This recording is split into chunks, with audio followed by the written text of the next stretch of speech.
Good morning. Welcome back to Think Fast, Write Fast. I thought I'd entertain you this morning at my own expense. The think part of Think Fast, Write Fast includes proofreading. That is your job, unless you hire a professional proofreader, which if you're self-publishing, frequently we don't. Perhaps we should. You need to make sure that you typed what you thought you typed. And I will share with you a personal embarrassment. I write under my full name, which is Judy Rosella Edwards, partly because Rosella is a family name. I am the fourth or fifth person in my family tree to inherit the name, and it's pretty. I have been on the internet since before the web incorporated graphics, but yes, there was a time. And I've been on since before SEO, search engine optimization, which is something you as a writer will need to know. It's part of your marketing tasks.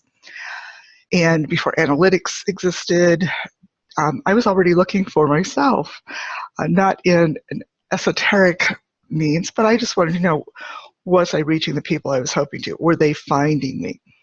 Early on, I discovered that I had a following in Australia. I thought that was odd because I don't write about Australia or anything that I would think would be of much interest to most Australians. So what was the connection? It turns out that a rosella is a genus of Australian parakeet. This is a picture of the crimson rosella. It's an adult male from the Blue Mountains of New South Wales, Australia. The name evolved from Rose Hill, where it was found, to Rosehillier, to finally Rosella. And so that was my connection. Back to my name. Most self-publishers will give you a template that you can use to create your book, and they also often will have an online cover creator. If you have a budget, you can hire someone to create your cover, but when you finish the layout of your book, you will be encouraged, if not required, to buy a proof copy, and it actually will have the word proof in it. Make sure that you don't sell these. These are for your copy. You don't want to mix these in with books that you're signing and selling. I estimate that a proof copy will usually cost me about half my targeted cover price. So if I anticipate selling a book for $19.95, I anticipate spending $10 plus shipping and handling for my proof copy. I was invited to hold a book signing, so I bought a dozen copies of this book. I took the photo on the cover. Otherwise, I used their online cover creator. There are two problems with this book, and I have said this over and over again, partly because I have experienced it. If your book doesn't have enough pages, you cannot print the title on the spine. This book did not have a title on the spine. That's not good. No one can find this on a bookshelf.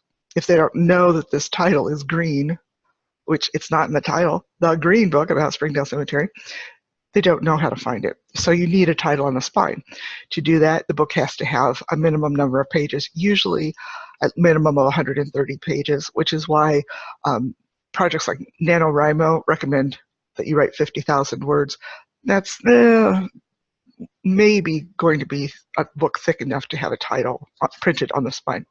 And I failed to proofread my own name. And you can see my author's name here. I mean, yes, it's perfectly fine.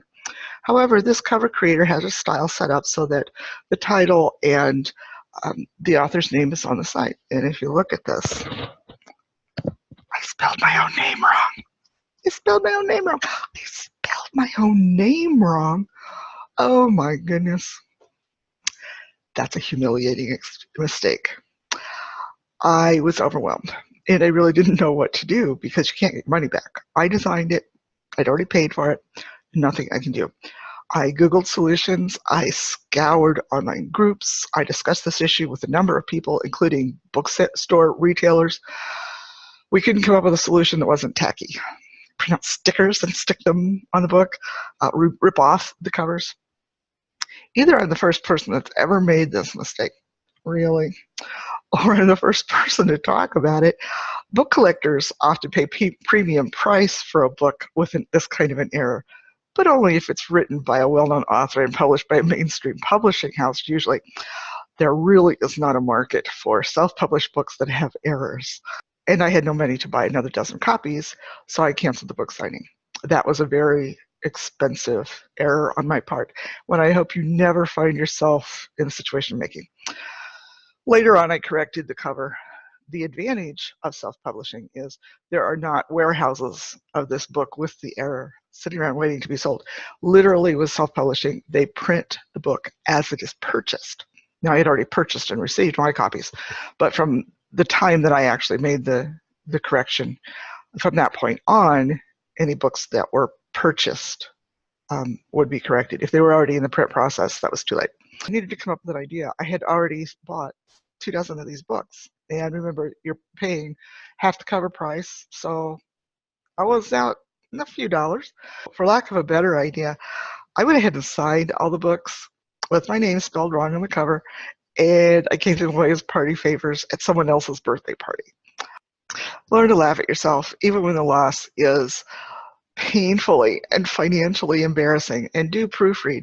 Do pay attention to the think part of Think Fast, Write Fast. If you have comments, leave them below, especially if you have a solution. Am I really the only person who's ever done this? I don't think so. I really sincerely would like to know, how did you solve this problem? So let's all think fast, write fast, and have a good laugh today. See you later.